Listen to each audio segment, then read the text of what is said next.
Saudaraku, berlaga di Gor Pangsuma, Pontianak, Kalimantan Barat, saat ini tim voli putri Bandung BJB Tanda Mata memiliki nasib yang masih di ujung tanduk untuk bisa menjaga lolos tiket ke Final Four Proliga 2024. Di mana saat ini tim voli putri Bandung BJB Tanda Mata tersebut hanya memperoleh 15 poin di daftar klasemen sementara sektor putri Proliga 2024. Hasil tersebut juga tidak jauh dari tim voli putri yang dimiliki oleh Jakarta Electric PLN. Tim tersebut saat ini juga memperoleh sebanyak 14 poin, sehingga antara tim voli putri Bandung BJB Tanda Mata dan Jakarta Electric PLN bersaing ketat untuk memperebutkan tiket lolos ke babak Final Four Proliga 2024.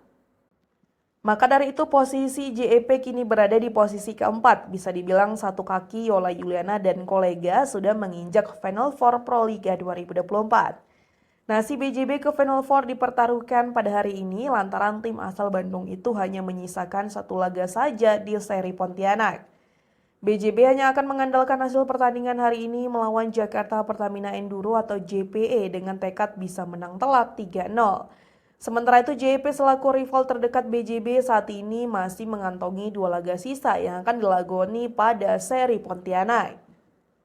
Pertandingan BJB versus JPE nanti jelas tidak mudah lantaran kedua tim sama-sama memiliki kekuatan yang berimbang.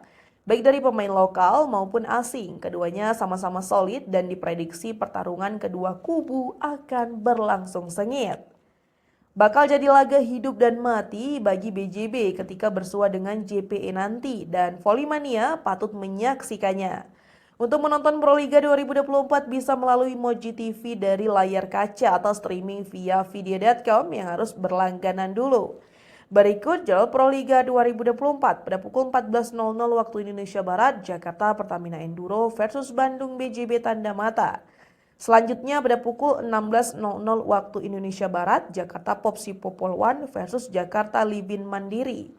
Dan yang terakhir pada pukul 18.30 waktu Indonesia Barat, Kudus Sukun Badak versus Jakarta Stinbien.